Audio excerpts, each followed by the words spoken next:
The scene opens with an old man who opens a body bag, and a deceased woman's long, luscious dark hair falls out of it. The old man grabs a pair of scissors and cuts off the hair, trying to get the maximum length. When he walks away, the corpse opens its glassy, empty eyes. We see a wig shop filled with mannequin heads wearing wigs of all styles, cuts, and lengths. Most of the hair is dark colored, similar to the shade of the hair from the lady's corpse. A girl named May finalizes a new wig that she has been making and combs through the hair one last time before putting it on display with all the others. The telephone in the shop rings and she picks it up. It's her mom, wanting to check if she wants her to bring anything back from her trip. May's mom instructs her to give some money to Sam, a girl who works at the shop, because it's almost New Year's Eve. Then, May calls her sister, Mint, so she can answer her parents' questions about where to buy the stuff she asked for. Sam brings Mint out of their house to the shop to talk on the phone, interrupting her meal. Meanwhile, the girl's pet poodle, Lazy, is dancing around the floor during all of this. Mint gets to the phone and taunts May for wearing her. It seems like the siblings don't get along much. A woman arrives at the shop while Mint is still on the phone, so May greets her, while also receiving a package bag from her. The woman suggests May cut her hair, but she doesn't want to because she spent a lot of time and effort growing it. She loves her long hair a lot. May requests the woman to wait as she gets the money to pay her. By this time, Mint is done with her call and ominously warns May about buying and grooming other people's hair. May sees nothing wrong with it because she's making wigs for patients. In fact, she expects Mint to help her even if she isn't very pleasant to have around.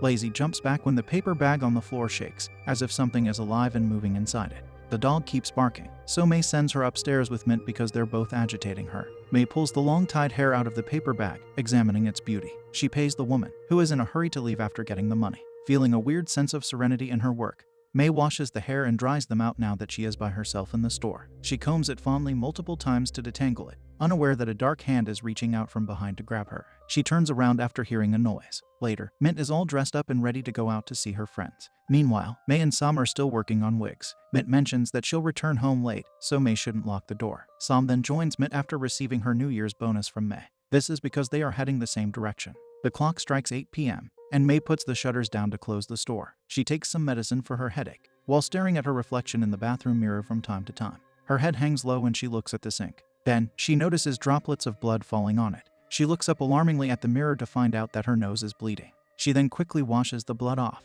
and wipes her nose with a towel, after which she unplugs her sink to drain all the accumulated water. When she casually puts her hand into the drain, May is both disgusted and surprised to see some loose strands of raven-colored hair. She sets the nasty bunch of hair aside. When she gets a weird feeling, she stares into the drain, only to see two slimy fingers emerge out of it, reaching out for her. May backs off and falls on the bathroom floor in horror. A whole hand comes out of the sink, clawing for her face with its dripping fingers. May wakes up from her nightmare and realizes that she had dozed off at her desk while working. What she saw was nothing but a bad dream. A distant noise unsettles her, so she goes out into the dark store to check on it. She calls out Mint's name while taking small steps with precaution, but there is no response. Her heart races when random people jump at her as a prank. They even start laughing at how terrified she got. May sees no reason why Mint would bring her rowdy and drunk friends there. Still, they all move to the patio to have even more drinks. May's sight falls onto the grandfather clock, revealing that it's already 1:30 in the morning. May pulls the shutters down again while one of Mint's friends, Pond, narrates a ghost story about wigs. He goes on about how his friend got hair extensions and washed them with strawberry shampoo, expecting them to smell like the fruit. To their surprise, they smelled something rotten. Pond is about to finish his story and get to the punchline when they run out of beer, so they get more alcohol from the fridge. However, another one of Mint's friends, Lynn, stumbles upon her parents' alcohol shelf. He shamelessly takes out a fancy vessel filled with expensive booze. He's goofing around with it when Mint politely calls him out, demanding that he put it back. She then claims that she doesn't like people with no manners, which is also a jab meant for May, judging by the side eye she gives her sister. May leaves the room, then Mint and Lynn go upstairs. Lynn puts on the long-haired cursed wig and pretends to be a woman, just to get some laughs out of his friends. Time quickly passes. Mint and her friends drink and have fun. May then steps in to hold Lynn accountable for playing with the patient's wig, which for her, is absolutely wrong. She then turns the music off, citing that their neighbor is already complaining about the loud noises. She also scolds Mint for being a burden instead of helping. After that, she demands to get the wig back. Mint remains as petty as ever as she demands May to return the shirt she's wearing in return, since it used to be hers. Their argument gets heated and Mint throws the wig on the floor. Mint also commands Lynn to put the wig back in its place, but still May for being their parents' favorite, accusing her of hoarding up all their love for herself. Exhausted with Mint's antics, May expresses how things are more unfair for her as the younger and more responsible sibling. She follows this statement by taking off her shirt, throwing it at Mint's face. It's 3 a.m. when Lynn goes back downstairs to the store to put the wig back. It's dark and he's creeped out by all the mannequins, clueless about the fact that there are much more sinister things to be scared of.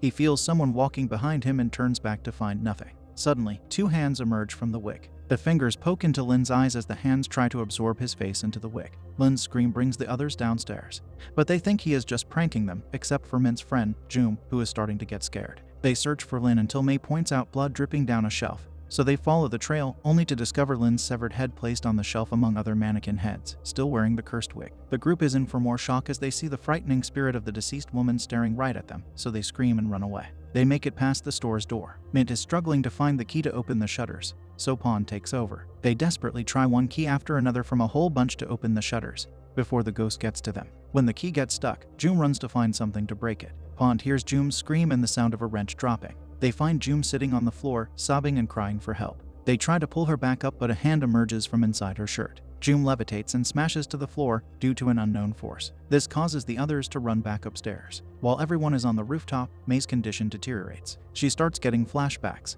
and feeling like she's drowning. Mint is trying to handle May while the wind blows and the ghoul gets to Pond. He falls on the spikes that May used to comb her wigs, and they pierce his torso immediately. The sisters end up in the drawing room where May's visions make everything as clear as day. Mint steps out of the room to use their cell phones to get help. However, she sees hands going for May's throat from behind. When she makes it inside, May is trapped in the drying chamber, scared out of her mind.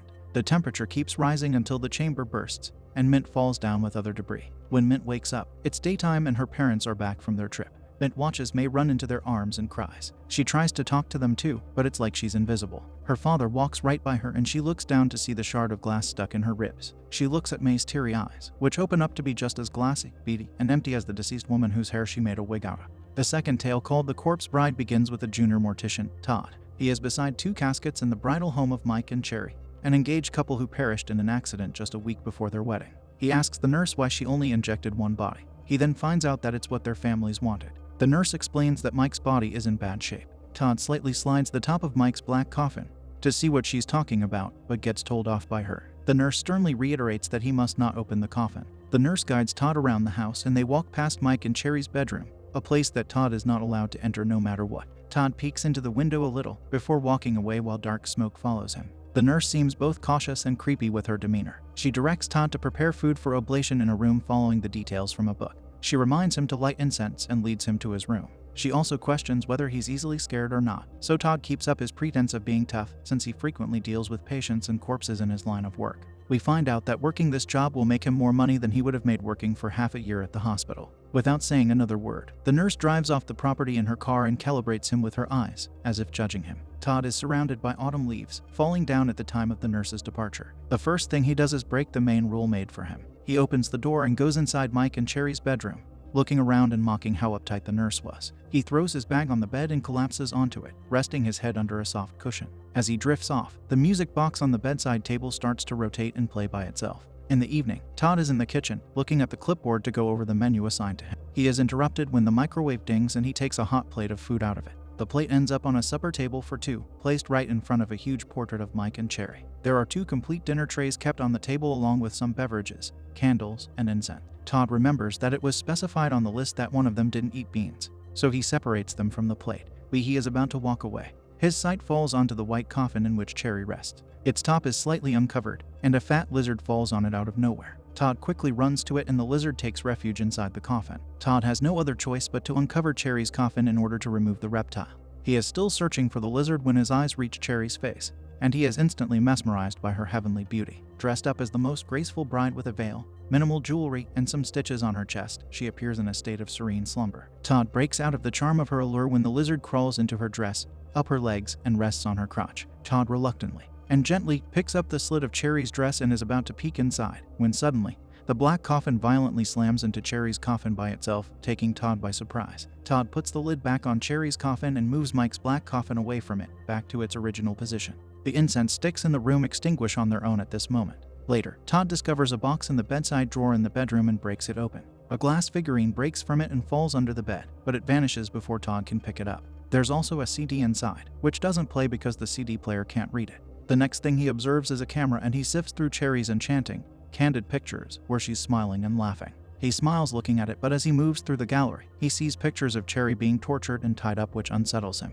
He notices a blood stain on the wooden floorboard, which gives him an idea of how Mike used to beat Cherry violently. A string hangs on the lock of his door. He follows it, tugging on it to pull it out of Cherry's chest, and sees her standing before him in all her glory, reaching out to him until Mike grabs her from the back and she screams, awakening Todd from his nightmare. The CD starts playing at this moment and Todd witnesses Mike's sadistic expression of love for Cherry through. He turns the TV off and runs to Cherry's coffin, which is half open. Frustrated at Mike, he shouts at his coffin that he's not scared because he's used to seeing ghosts. He moves the coffin to the other room, in front of God's idol. His motive is to keep Mike away from Cherry so that he can no longer hurt her. He ties up the black coffin with a string and moves on to fixing Cherry's body, during which he undresses her and plants kisses on her cold, dead skin. He fondly caresses his skin, unable to understand why anyone would hurt her, and assures her safety now. He keeps Cherry's corpse with him and spends his days and nights with it as if she's his bride instead of Mike's. He's ready to hop in bed with Cherry and takes his shirt off when Mike haunts him. Suddenly, Cherry's no longer present in his bed. He's petrified when a hand reaches out from under the bed and draws him in, stabbing his ankle with a glass figurine. He crawls away from its deadly grip, only to run into Mike's decomposing cadaver propped on the floor. As he looks around in fright, Todd perceives a scene of when Mike and Cherry were alive. Mike is seen videotaping Cherry as she's tied up begging for mercy. Unfortunately, Mike felt compelled out of his love to keep her trapped, believing she'd stop being a danger to herself and to others. Cherry pushed him away the first chance she got and ran to wreak havoc. When Mike tried to stop her, she cut his throat with the glass figurine and Todd is panic-stricken after viewing the gruesome murder, and he freaks out even more when he sees Cherry, wailing about how he doesn't love her anymore while she sits on the bed. When she reveals her true face, Todd yells and ends up in her grisly grip as she forcefully kisses her. The clock strikes 3 a.m. and Todd wakes up inside Cherry's coffin. He slams the top and knocks on it vigorously, trying to seek freedom from the hellish prison. Unfortunately, his plight goes unnoticed in the old and abandoned bridal home of the damned couple. Cherry sits on top of his coffin, victorious over both men in her life, perished or alive. In the third tale, over time, a woman named Az is in her office during late hours, busy typing away on her computer. She isn't working though, but sexting and socializing on Facebook with strangers. She is about to send a naughty picture when her co-workers, Bump and Ning, pass her by. Bump tries to butter her up by complimenting her willingness to work overtime. However, Ning points out that Az prefers handsome men, not ugly guys like Bump, so he doesn't stand a chance. Bump and Ning head out of the office and they see the guard taking a nap during his night shift at the reception.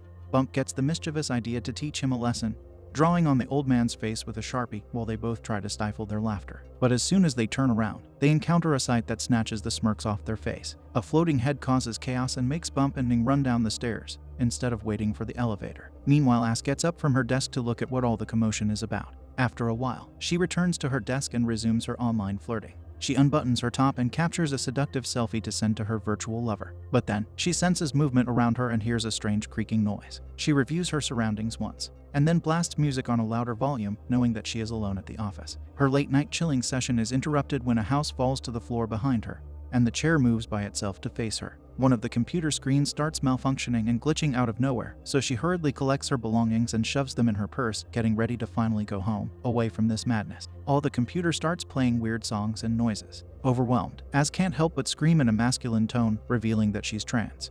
Then, all the monitors shut down the second she is out of the office. The office executives, Karen and T, laugh victoriously because of how successfully they pulled this prank off. They turn the lights back on and pull the levitating head back to their office with their wireless remote control, still mocking how easy it is to intimidate their vulnerable employees at this hour of the night. Karen and T settle down in their office, estimating who will return to work tomorrow. Then, they hear an ambulance passing by. This is their way of getting back at the employees who try to cheat them, the ones who charge them wrongly for overtime, just so they can surf the internet late at night. They are both such troublemakers who never pass up on an opportunity to pull pranks on each other, even though they are best friends and business partners. However, this doesn't mean that they don't care about each other. In fact, we see Karen lecturing T on how he should quit smoking soon, given how it led to his father's early demise. Stubborn as ever, T lights a cigarette anyway and stops smoking when he feels chest pain. Karen is passing by the desks when he gets a taste of his medicine. An office chair attacks him, but he knows better and demands the culprit to come forward. Bump and Ning step out of the shadows, as they're still amateurs at scaring others and have to return to the office to work overtime and prepare for a meeting tomorrow. Karen is also waiting for the elevator when he makes a fool of the sleeping guard at the reception too. It's been a while since he's been gone.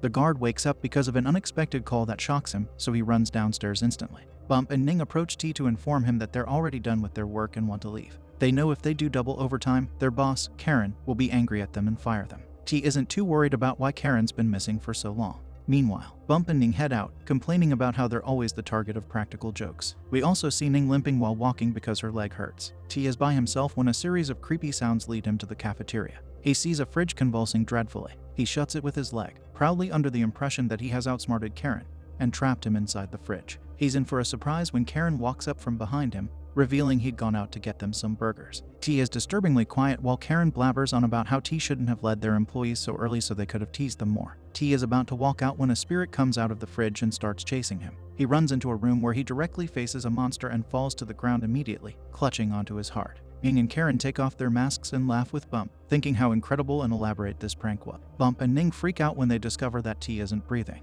Karen stays calm and sends his employees home with a clear order to never share this with anyone. Karen leaves the room and Ning and Bump lose their minds even more, because T's eyes are suddenly open. Ning hesitantly extends her hand to shut his empty eyes, but he grabs her hand, revealing he'd been in on this joke with Bump. Then Karen one-ups them all by making them believe that he... Karen and T have one last laugh and prove themselves as the true masterminds with their final joke. They have Bump and Ning fully convinced that their bosses died a while ago, and they are only seeing ghosts all this time. As Bump and Ning run for their lives, Ning spots a shoe lying on the stairs that looks just like hers. It's exactly 3 a.m. when Karen and T step inside the elevator smiling, because Bump and Ning are still in the elevator. They get a call alerting them about the death of their 2 employees, Bump and Ning, which happened around midnight as they plummeted off the stairs while running frantically, because of a floating head they'd seen. Karen and T avoid making eye contact with the ghastly faces of their unintentional victims, standing behind them. They try to press a button but Bump stops Karen's hand, and the elevator descends into the deepest, darkest depths of the underworld.